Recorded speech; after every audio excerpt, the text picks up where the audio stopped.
Good morning. Welcome back to online classes of analog communication. In today's class, I am going to discuss about the revision of your last chapter, that is completely about transmitters and receivers. I hope everyone are clear with the transmitters and receivers. So before moving on to the next chapter, that is noise, that is the last chapter of your analog communication, we'll just once again revise the whole chapter in today's class. Okay, I'll give the brief overview of the whole chapter, then I'll be giving the assignment questions. You have to write that assignment questions and please do forward me by tomorrow itself. Okay, that's make so that you can practice the problems and all. So we'll just start with our topic, that is your transmitters and receivers. So in third chapter, that is nothing but the fourth one which we have discussed. In fourth chapter is all about your transmitters and receivers. Where was your first chapter and second chapters were about your modulation techniques. What kind of modulations we have seen, right? So modulations are two types we have seen, in digital communication and analog communication. For this time we are going for the analog communication. So in that one you will be having amplitude modulation, then you will be having angle modulation. So again in angle modulation you are having again two types, that are your frequency modulation and phase modulation. That was about your first two chapters. Then afterwards we have seen about your modulation, PAM, PPM and PWM.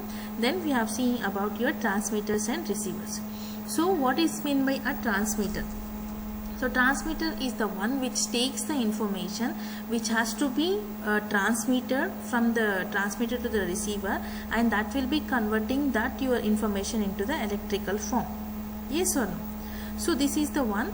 A transmitter is a device also we can say, or a transmitter which takes the information that has to be transmitted and it converts it into the electrical form. Then what it does, then it modulates the signal so that it can be transmitted over for the long distances. For the long distance communication, that will be used.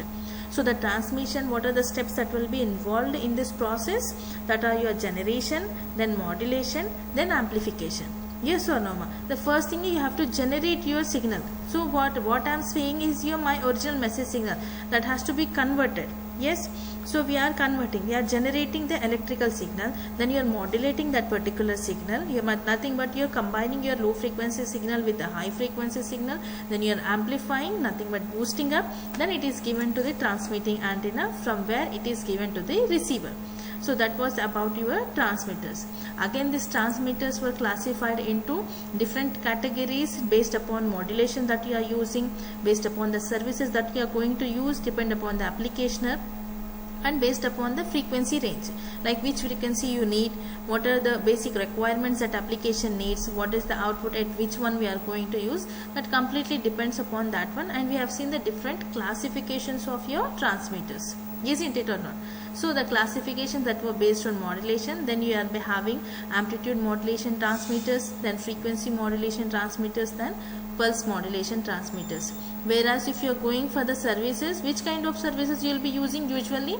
Like you are going for the radios or radio telegraph or telephones or television, or for the radar transmitters like GPS and GSM. For that transmitters also the transmitters will be differentiated. And when you are going for the frequency ranges, you will be having different frequency ranges. Obviously there are so many frequency ranges for long distance communication or short distance communication, or if you are going for the microwave transmitters, for that particular applications, or if your constraint is about frequency, then the transmitters will be different. So these were the classifications that were completely depend upon the particular application that you need.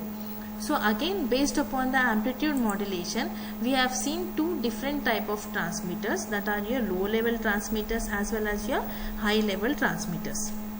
Yes, so the low level transmitter, what it does, the generation of AM wave takes place in the initial stage of the amplification, that is at the low power level. Then what happens, the generated AM signal is then amplified using the number of amplifying stages that you will be having. So what here you will be having, the first what you are doing, first you are generating the signal, modulated signal, then you are amplifying. So due to this you will be getting some drawback. So as to overcome that drawback, what is the drawback we have got? In low level power generation, what happens, the AM wave takes place in the initial stage of amplification, that is at the low power level, and the generated AM signal is then amplified by using the number of power amplifiers.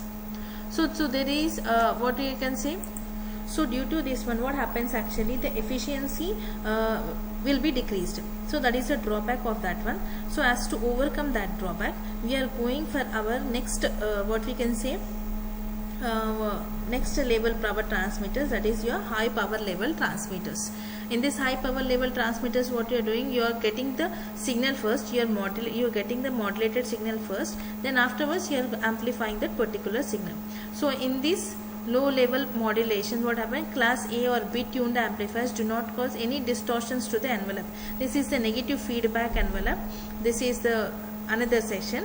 So in low power level transmitters, what happens, first signal is amplified, then modulated. So due to that one, efficiency will be reduced, and what we can say, the power level of the transmitters will be high, and the carrier is amplified to the desired level before modulation itself. So what happens, these are all the drawbacks. So as to reduce the drawbacks, we are going for the high level power transmitters, where first you are doing the modulation, then afterwards you are going for the, what we'll say, you are going for the amplification, right?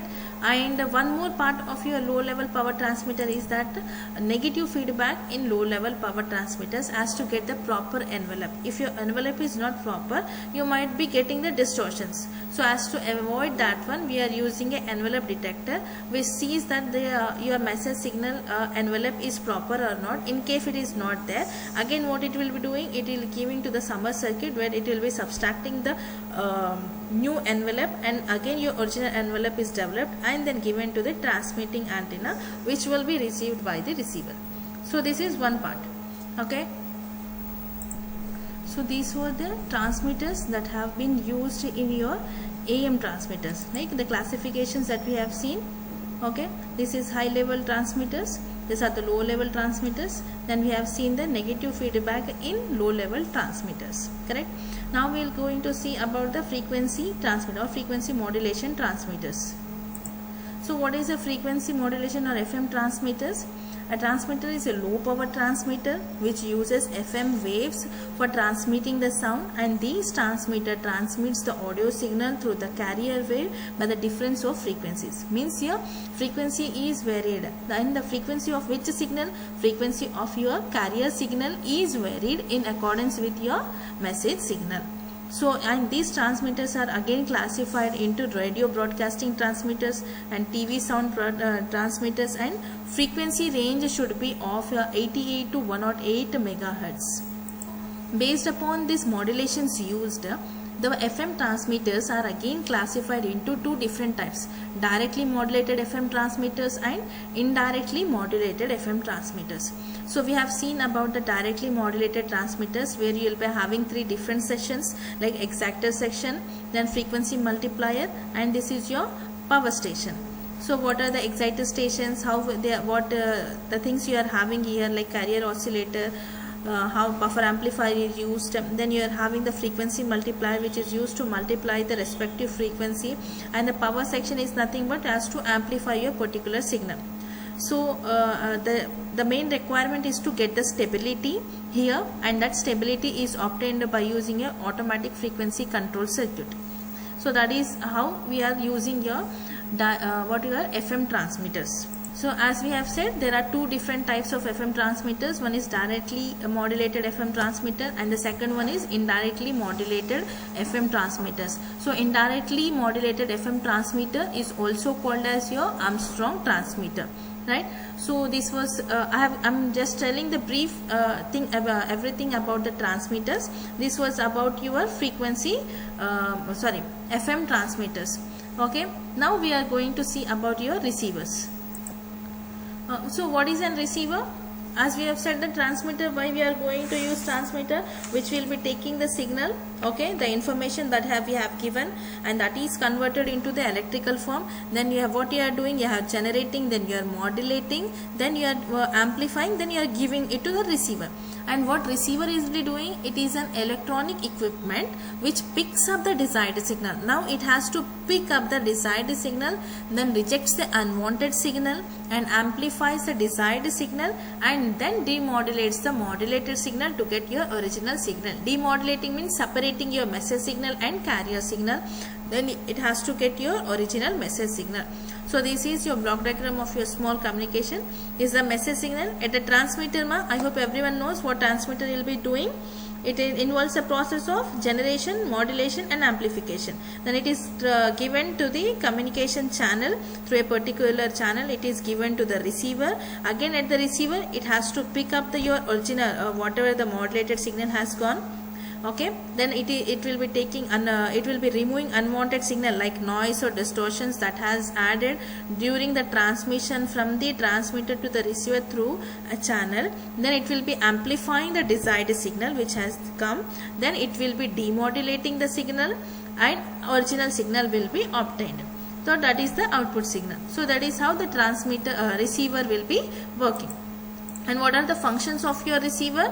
Then receiver separates your message signal from the carrier signal and it reconstructs the actual signal using the output transducer. At the transmitter, we are using the input transducers. And it is a device that is converting your electromagnetic signals into sound signals. And at the transmitter sides, you have to convert your sound signals into the electromagnetic signals. So this is how your transmitters and receivers will be working. And we have seen the characteristics of your the receivers, that are your sensitivity, selectivity and fidelity. These three are also very important for your short questions as well as a long question, a part of your long question. Either for 4 or 5 marks they can ask the characteristics of the receiver, or either for 2 marks they will be surely asking this. Okay, then afterwards we have seen the classifications of your receivers, and they are widely classified into AM broadcast receivers. Then we have seen FM broadcast receivers, TV receivers, communication receivers and your radar receivers. So there are different types of receiver. Out of that one we are seeing 2 different types of receivers. What were they? Tuned radio frequency receivers and your which one? I hope everyone is super heterodyne receivers that we have studied recently. Yes. So as I have said, these receivers are classified into AM receivers, then FM receivers, then communication receivers, television receivers and radar receivers.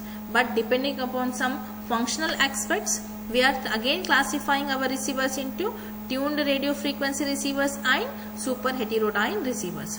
So in tuned radio frequency receivers, we have got a drawback. First we will see what we are having. We are having 3 stages here. The first stage is RF amplifier stage, where we will be having 2 to 3 RF amplifiers. Then you will be having a detector stage, then an AF amplifier, that is amplification stage. It is the block diagram of your tuned radio frequency receivers. But what is the drawback over here is, it is a simple circuit. It is a straightforward circuit which is used only for a fixed range of frequencies.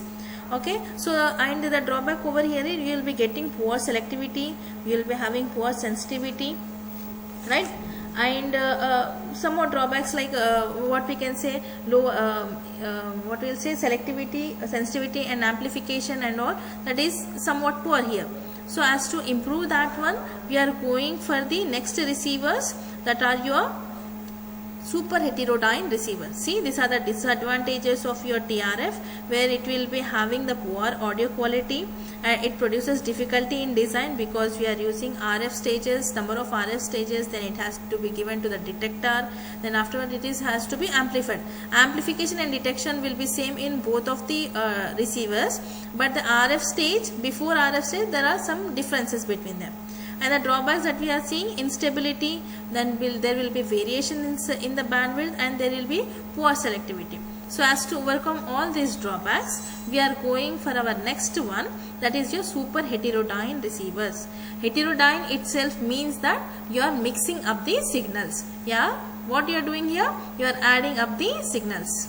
So this is the block diagram of your super heterodyne receivers, that is RF amplifier first, then you are giving a local oscillator where you are using here, they both are mixed up and taking the particular range of frequency which actually the receiver should, means the what will say the output is required.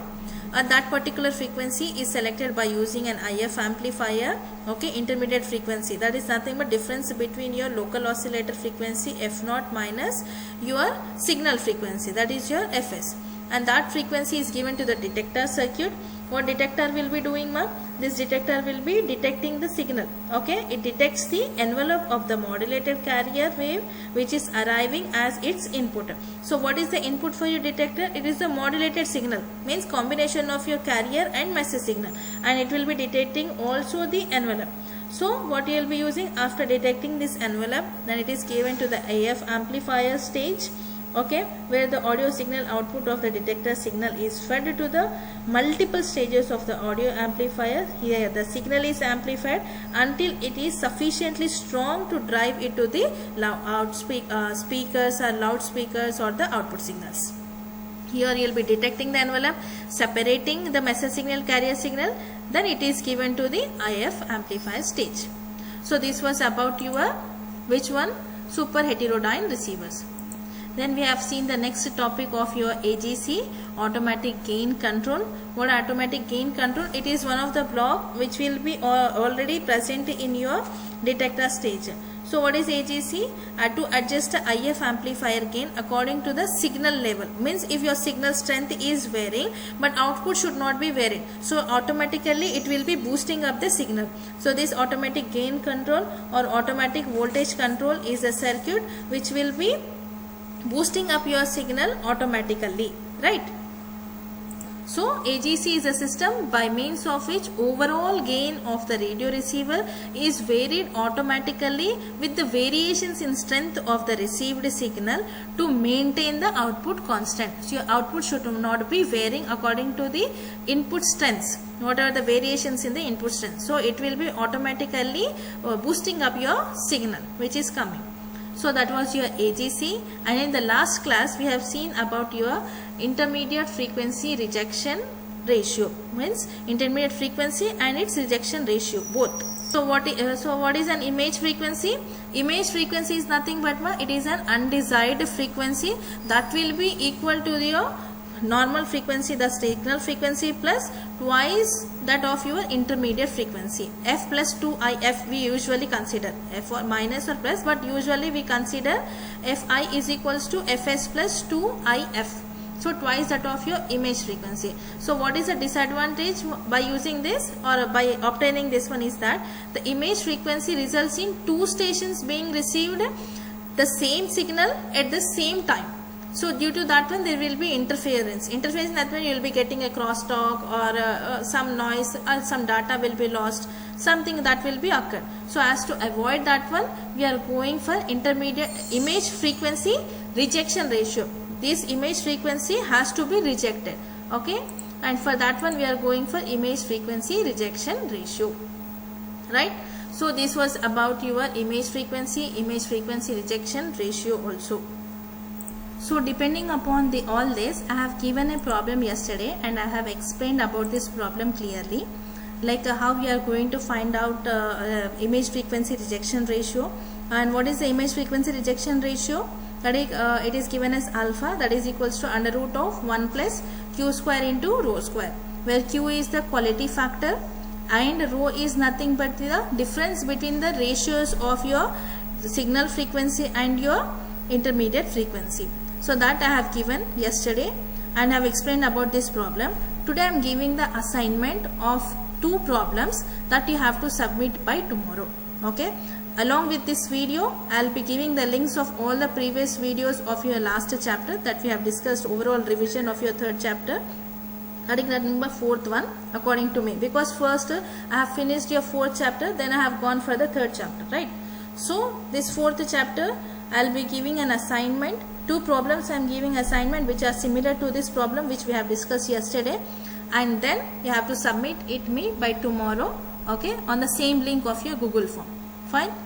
So I hope you are clear with these chapters of transmitters and receivers. In case of any doubts, please do let me know, and please do practice all the questions. Okay.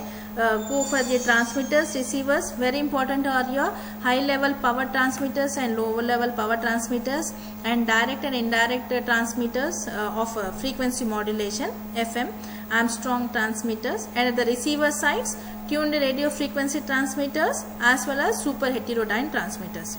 Then we have seen the topic of image frequency, means unwanted frequency that will be occurring, and its image frequency rejection ratio, and problems regarding that one. So do practice well, do the problems, and submit me the assignment. We'll wind up the class here itself. Thank you.